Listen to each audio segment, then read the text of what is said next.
Nasaksihan ng aming news team ang pangamba ng mga pasaherong lula ng barkong papuntang Samar kahapon matapos itong salubungin ng malalaking alon.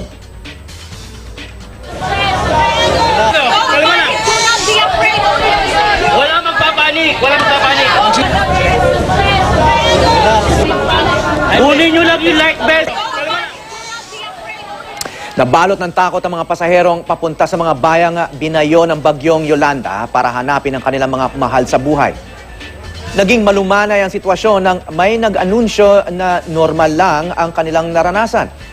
Ligtas din silang nakarating sa pantalan sa bayan ng Allen sa Samar. Biyernes po ng umaga, 5 a.m. Oo. Yun na yung kasagsagan. Last na namin na pag-uusap. Para kasing sumisigaw sila nga, tulungan, paano makakatulong dito kami sa Maynila? Sana po, sana. Wala na po akong ibang inisip na puro positive na lang po. Meron kami natanggap na text message. Parang hearsay lang na okay daw sila. Kahit isang hearsay lang okay na sa amin.